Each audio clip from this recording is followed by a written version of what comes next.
because you can't fight a 30. So I'm just going to tell you a story about my dad. Not funny yet, but we'll get there. My parents had a really complicated marriage, and they had an even more complicated divorce. And that, I have a younger brother, he's about 4.5 years younger than me. That left I feel really close here, maybe I can just project. Okay, here, cool. That left being younger, being kind of an early teenager into teenager, kind of weird, because you can assess the fact that things are going wrong, but you have no idea why they're doing it or what the whole underlying reason is to it. And when you get older, you can look back and you like learn psychology 101 things like projection, and I don't even like middle child syndrome and stuff like that. But when you're just younger, you know that like your mom likes Crosby, Stills, and Nash, and your dad likes the Rolling Stones, and there's like nothing that's gonna bring those two people together. No matter like what you do, you can't listen to WMGK, you can't listen to Y100. There's like nothing in between, like multi-generational harmonizing and like Mick Jagger. There's like no things that bridge that gap, even an 11-year-old. So when I was younger, my mother very like steadfastly held on to like folk rock, and really loved like harmonies, and she had like long blonde hair. She's really pretty. And my dad like very steadfastly had on to like the fact that he was like a rocker, but there were also mods, and like we should understand their differences. So like that's like a thing that happened when I was like 8, 9, and 10. Was that when my dad was home mowing the lawn, we'd be listening to like the Rolling Stones and like the Stone Roses and like all these wonderful bands. And when my mom was home, we would be listening to like Simon and Garfunkel. And I actually remember being 8 and like calling my mom out and lying to me because she had been singing Crosby, Stills, and Nash songs to me my entire life and telling me they were lullabies. And like I heard the CD and was like, no. So when I was maybe like 8, 9, 10, actually 8, I was obsessed with The Who. Like 100%. Like this was before internet, so I had like gone to Tunes in Marlton and bought like all of the $1 CDs that were The Who, and I had like the Quadrophenia soundtrack, which is like way better in concert, but like pretty good on vinyl still. And my dad had set up his old record player in my room, and I used to listen to all of his old records, and they were, again, these amazing original Britpop kind of things and Brit rock kind of stuff. And whenever my mom was gone, we'd listen to that music, and whenever my mom was home, we'd listen to her music, and there wasn't anything in between. So when I was 8 and a half, The Who came to America for the first time in a long time, and they were doing the Quadrophenia tour. And it was going to be a stadium-wide tour. This was still when End Whistle was still there, and Daltrey was still like actually doing his thing, and like wasn't kind of weird and like didn't do the spinning mic. He still did the spinning mic thing. And so, and they were coming, and I was like, this is all I did. I like feel weird because it should be a 60s era thing. It was like a 1992 era thing.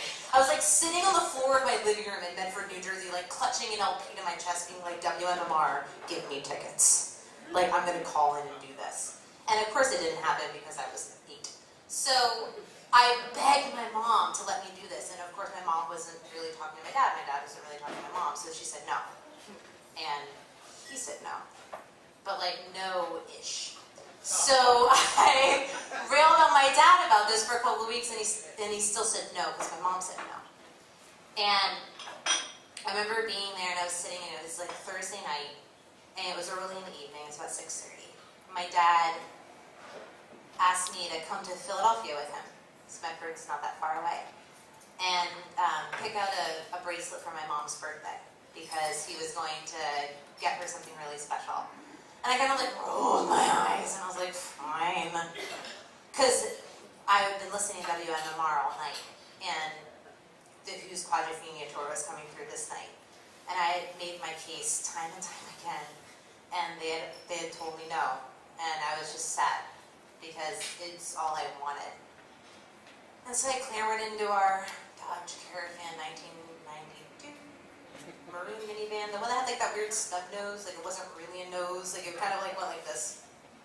Like it seemed unsafe. So we got into that, and we drove into New York. It was like, 70, and we're kind of going, and we're listening to, and like the cruelty. We were listening to WMMR, and they were talking about The Who, and there's like that little like behind, like wings behind him. And I was enamored with the idea, and I was so sad that I didn't get to go because I knew there was something special that I was missing. And my dad, takes this card and he hands it over to me and he says, "Hey, by the way, can you sign this for your mom?" And I was pissed at her because we were so close to what I wanted to do and what I knew he wanted to do, and it was my mom who had said no. And I opened up the card, and inside the card were 2 stadium tickets to the Who's Quadrophenia tour. And it was my first concert. And he had finally broken down my mom and took me. And we called out of school the next day. And I remember sitting there, and it was the first balcony row. It was gorgeous. It was in the old Spectrum, if you guys remember back there. It was in the old Spectrum, and we were sitting in the front. And there's this part where he's singing this song about being the sea. And they made all of the audience members, they had this light effect that I'd never seen before because I'd never been to a concert. And it looked like the ocean.